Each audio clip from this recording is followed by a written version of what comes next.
Au nom d'Allah, le tout miséricordieux, le très miséricordieux. Saad. Par le Coran, au renom glorieux. Dhikr. Ceux qui ont mécru sont plutôt dans l'orgueil et le schisme. Que de générations avant eux avons-nous fait périr, qui ont crié, hélas, quand il n'était plus temps d'échapper. Et les Mécois s'étonnèrent qu'un avertisseur parmi eux leur soit venu, et les infidèles disent, c'est un magicien et un grand menteur.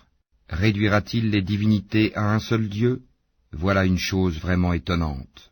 Et leurs notables partirent en disant, allez-vous-en, et restez constants à vos dieux, c'est là vraiment une chose souhaitable. Nous n'avons pas entendu cela dans la dernière religion, le christianisme. Ce n'est en vérité que pure invention. Quoi? C'est sur lui, parmi nous, qu'on aurait fait descendre le rappel, le Coran? Plutôt ils sont dans le doute au sujet de mon message. Ou plutôt ils n'ont pas encore goûté à mon châtiment. Ou bien détiennent-ils les trésors de la miséricorde de ton Seigneur, le puissant, le dispensateur par excellence? Ou bien ont-ils le royaume des cieux et de la terre, et de ce qui existe entre eux? Eh bien, qu'ils y montent par n'importe quel moyen. Une armée de coalisés qui ici même sera mise en déroute. Avant eux, le peuple de Noé, les Hades, et Pharaon, l'homme aux pales, ou aux pyramides. Et les Tamoud, le peuple de Lot, et les gens d'Alaïka, ont tous démenti leurs messagers. Voilà les coalisés. Il n'en est aucun qui n'ait traité les messagers de menteurs. Eh bien, ma punition s'est avérée contre eux, ceux-ci n'attendant qu'un seul cri, sans répétition.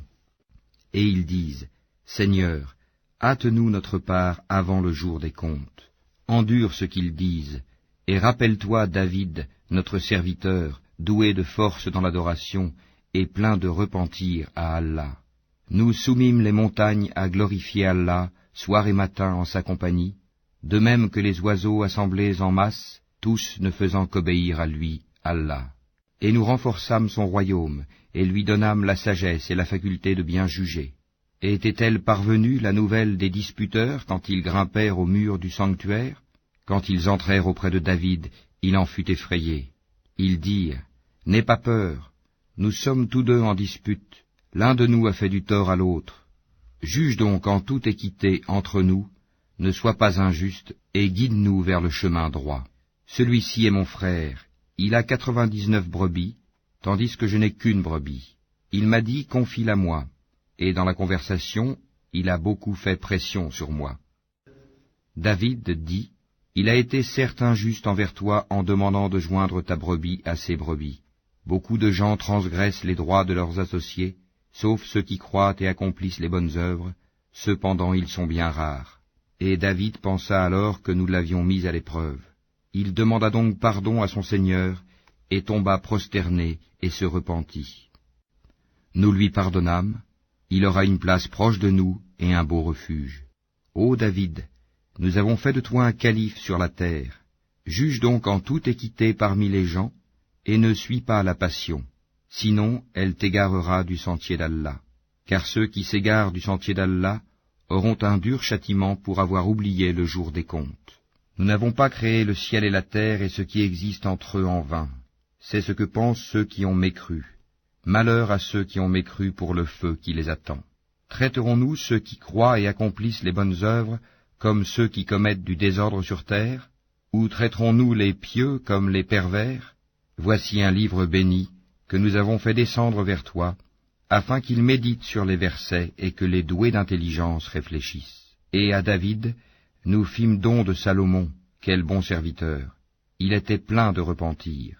Quand un après-midi on lui présenta de magnifiques chevaux de course, il dit, « Oui, je me suis complu à aimer les biens de ce monde au point d'oublier le rappel de mon Seigneur, jusqu'à ce que le soleil se soit caché derrière son voile.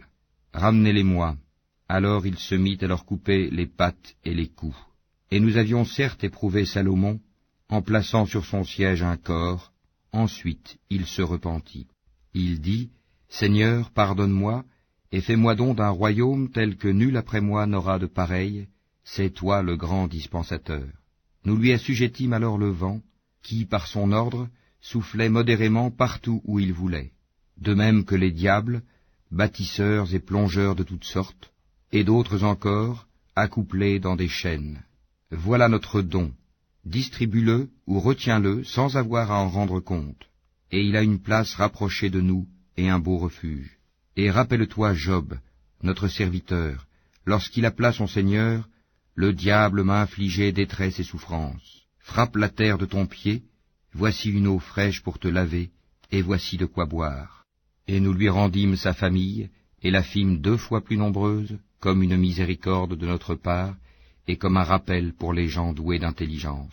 Et prends dans ta main un faisceau de brindilles, puis frappe avec cela, et ne viole pas ton serment. Oui, nous l'avons trouvé vraiment endurant, quel bon serviteur, sans cesse il se repentait. Et rappelle-toi Abraham, Isaac et Jacob, nos serviteurs puissants et clairvoyants. Nous avons fait d'eux l'objet d'une distinction particulière, le rappel de l'au-delà. Ils sont auprès de nous, certes, parmi les meilleurs élus.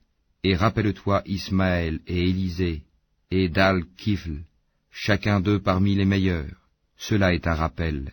C'est aux pieux qu'appartient en vérité la meilleure retraite, les jardins d'Éden aux portes ouvertes pour eux, où, accoudés, ils demanderont des fruits abondants et des boissons. Et auprès d'eux seront les belles au regard chaste, toutes du même âge. Voilà ce qui vous est promis pour le jour des comptes. Ce sera notre attribution inépuisable. Voilà, alors que les rebelles auront certes la pire retraite, l'enfer où ils brûleront, et quel affreux lit, voilà qu'ils y goûtent, eau bouillante et eau purulente, et d'autres punitions du même genre. Voici un groupe qui entre précipitamment en même temps que vous, nul bienvenu à eux, ils vont brûler dans le feu. Ils dirent, pas de bienvenue pour vous, plutôt, c'est vous qui avez préparé cela pour nous, quel mauvais lieu de séjour. Ils dirent, Seigneur, celui qui nous a préparé cela, ajoute-lui un double châtiment dans le feu. Ils dirent, pourquoi ne voyons-nous pas des gens que nous comptions parmi les malfaiteurs?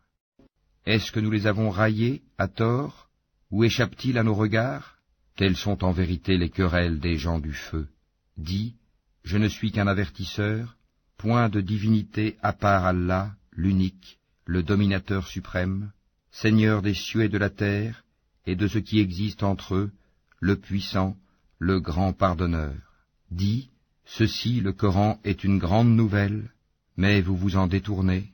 Je n'avais aucune connaissance de la cohorte sublime au moment où elle disputait. Il m'est seulement révélé que je suis un avertisseur clair. Quand ton Seigneur dit aux anges, « Je vais créer d'argile un être humain », quand je l'aurai bien formé et lui aurai insufflé de mon esprit, jetez-vous devant lui prosternés. Alors tous les anges se prosternèrent, à l'exception d'Iblis, qui s'enfla d'orgueil et fut du nombre des infidèles. Allah lui dit, « Ô Iblis, qui t'a empêché de te prosterner devant ce que j'ai créé de mes mains? T'enfles-tu d'orgueil ou te considères-tu parmi les haut placés? Je suis meilleur que lui, dit Iblis. Tu m'as créé de feu et tu l'as créé d'argile. Allah dit, sors d'ici, te voilà banni, et sur toi sera ma malédiction jusqu'au jour de la rétribution. Seigneur, dit Iblis, donne-moi donc un délai jusqu'au jour où ils seront ressuscités. Allah dit, tu es de ceux à qui un délai est accordé, jusqu'au jour de l'instant bien connu. Par ta puissance, dit Satan, je les séduirai assurément tous, sauf tes serviteurs élus parmi eux. Allah dit, en vérité, et c'est la vérité que je dis, j'emplirai certainement l'enfer de toi et de tous ceux d'entre eux qui te suivront. Dis, pour cela je ne vous demande aucun salaire, et je ne suis pas un imposteur. Ceci, le Coran, n'est qu'un rappel à l'univers, et certainement vous